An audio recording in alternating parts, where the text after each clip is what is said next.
materi pertama dari narasumber pertama kita, yaitu ada Ibu Nuning Kurniasih. Saya sapa kembali. Selamat pagi, Bu Nuning. Selamat pagi. Pagi, Bu Nuning. Gimana kabarnya hari ini? Aku tanya lagi nggak apa-apa deh, Bu? Alhamdulillah baik. Alhamdulillah baik. Bu Nuning, sebelum dimulai nih, Bu, boleh nanya dulu nih, Bu ya. Hari Iya. ini kira-kira pembahasan yang akan disampaikan oleh Bu Nuning tentang apa sih, Bu? Tentang ini apa?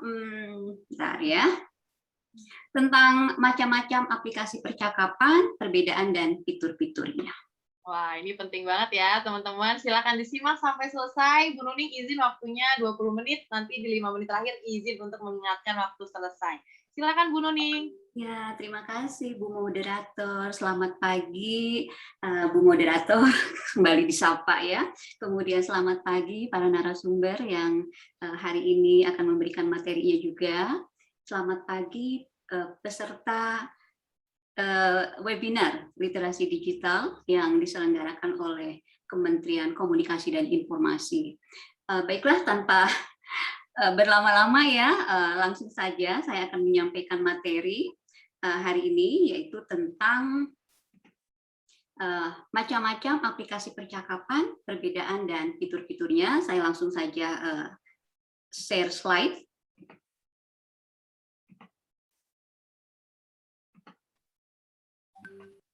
Sudah bisa dilihat ya teman-teman ya. Nah, jadi materi saya adalah mengenal macam-macam aplikasi percakapan, perbedaan dan fitur-fiturnya. Apa itu aplikasi percakapan? Aplikasi percakapan biasa juga kita sebut sebagai chat, ya, kemudian messaging, instant messaging, social messenger, ya. Nah, yang merupakan aplikasi yang dapat dipergunakan untuk mengirim dan menerima pesan berupa percakapan antara dua orang atau lebih. Dan pesan dalam aplikasi percakapan itu biasanya berupa pesan pendek. Kenapa? Karena biasanya kalau kita mempergunakan aplikasi percakapan, itu kita ingin direspon secara cepat, gitu ya. Nah, pesan yang disampaikan di dalam aplikasi percakapan itu ada yang teks, ada yang voice, ada yang video. Kalau dulu aplikasinya itu beda-beda ya, untuk kirim teks beda ya, bisa voice beda, video beda. Tapi sekarang dengan perkembangan teknologi, udah hampir semua aplikasi percakapan ini bisa dipergunakan untuk mengirim teks, untuk mengirim voice ya, atau suara, dan juga untuk mengirim video. Ya, jadi ini bisa dipergunakan di dalam sebuah aplikasi. Nah, respon dari aplikasi percakapan itu kita bedakan menjadi dua, ada yang sinkronus dan ada yang asinkronus. Aplikasi yang memberikan kesempatan untuk berkomunikasi secara real time, ya, real time communication, itu kita sebut sebagai synchronous communication. Contohnya video conferencing, instant messaging atau chatting, di mana ketika ada dua orang atau lebih berkomunikasi itu bisa langsung memberikan respon. Ya, jadi komunikasinya itu real time saat itu juga. Nah, kemudian ada juga yang sifatnya asinkronus. Asinkronus communication. Nah, bedanya kalau di sinkronus dia real time, tapi kalau yang asinkronus dia memiliki fleksibilitas dalam waktu. Kita bisa membalas kapanpun. Ya, misalnya ada orang kirim pesan ke kita, pesannya kita bisa balas saat itu juga, tapi mungkin kita balasnya bisa nanti gitu ya, bisa besok atau mungkin tahun depan ya. Karena apa? Karena kalau di synchronous communication itu biasanya kita ada kesamaan waktu. Ya, hari ini kita janjian ya teleponan, atau hari ini aku mau telepon kamu, sekarang aku telepon kamu gitu ya. Tapi di asynchronous mungkin tidak ada kesepakatan gitu ya, kapan akan berkomunikasi, sehingga ada fleksibilitas waktu. Ya, contohnya ketika kita mengirimkan email, kita bisa kirim email sekarang, yang balasnya bisa saat itu juga, bisa besok, bisa minggu depan gitu ya. Atau juga ketika kita aktif di internet forum, ya, discussion board, misalnya apa ya, Kaskus gitu ya. Nah, kita komen-komen di situ gitu ya. bisa jadi kalau misalnya ada yang online pada saat itu, akan ada yang memberikan respon saat itu. Tapi kalau misalnya orang lain pada saat itu tidak online, atau misalnya baru baca misalnya minggu depannya, nah mungkin saja responnya itu minggu depannya lagi, ya. Atau blog gitu ya, itu merupakan salah satu contoh dari asynchronous communication gitu ya. Nah, berikutnya kita masuk ke beberapa aplikasi percakapan. Ini saya gabungkan saja ya, aplikasi percakapan dan kemudian perbedaannya. Jadi ini ada banyak sekali ya.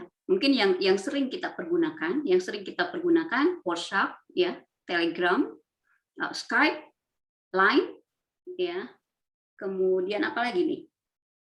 Saya rasa di Indonesia itu yang paling terkenal ya. Signal, mungkin sebagian orang pakai Signal ya, karena banyak yang menilai bahwa Signal lebih aman, lebih menjamin privacy dibandingkan dengan aplikasi-aplikasi yang lain.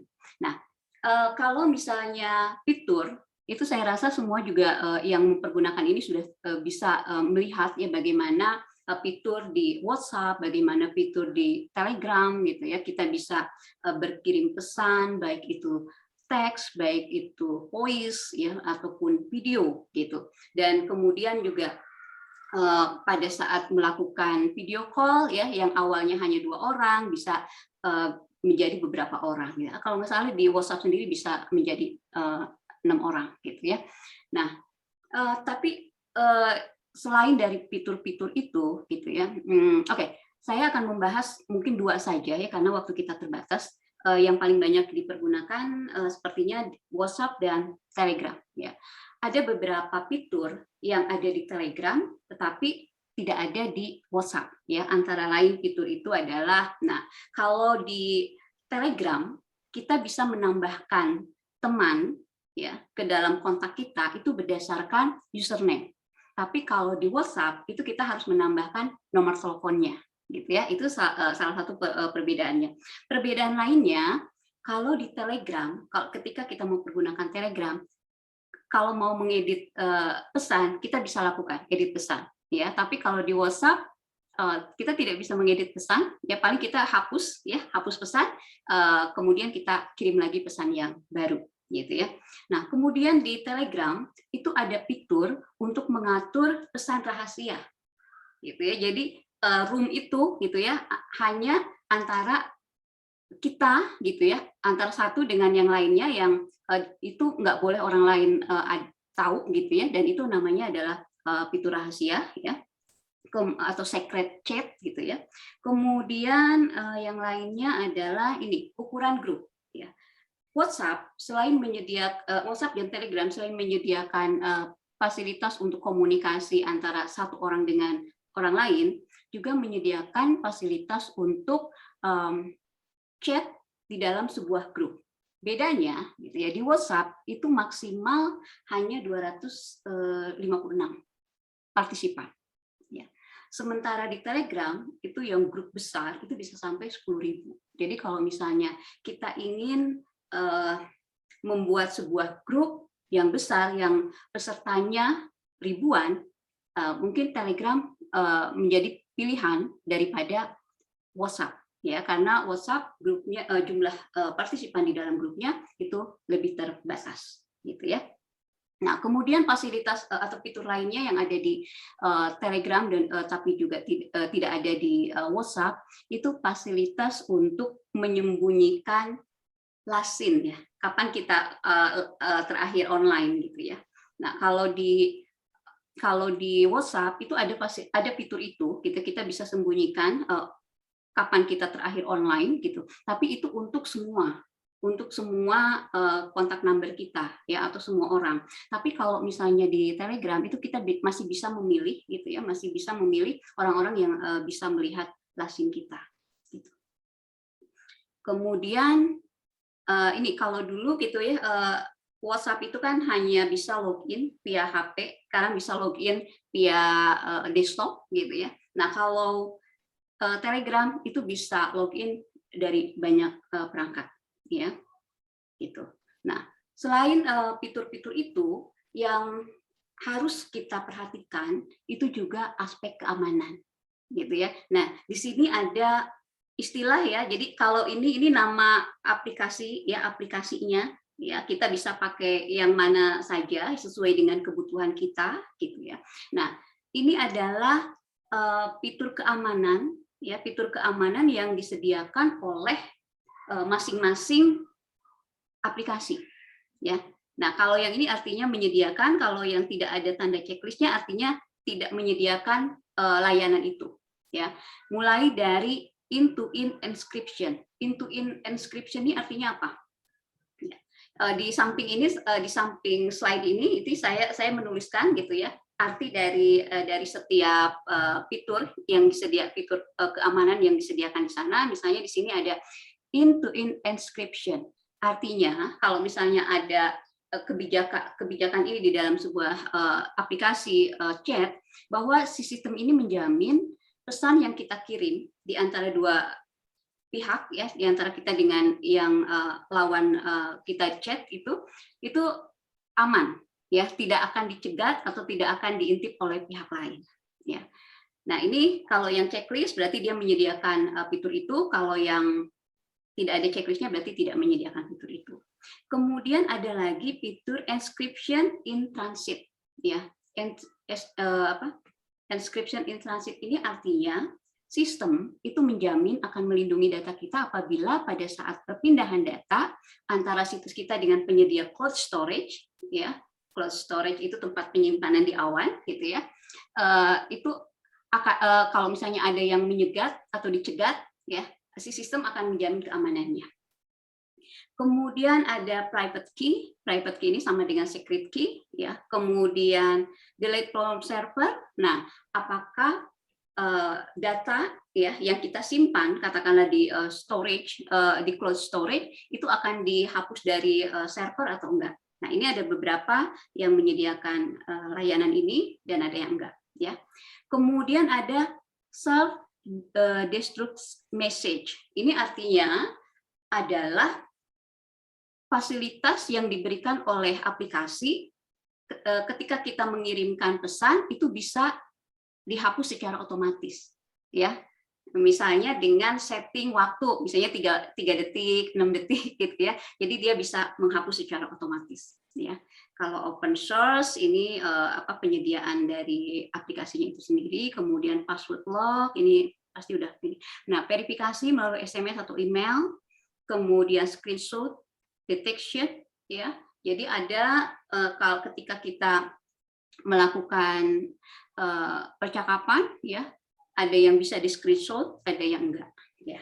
Kemudian nih two step verification ini hampir sama dengan tadi ya, verifikasi melalui SMS ataupun email ya. Biasanya sekarang verifikasi itu melalui dua tahap gitu ya. Selain kita verifikasi melalui HP juga biasanya harus mencantumkan email juga ya, sehingga keamanannya lebih terjamin.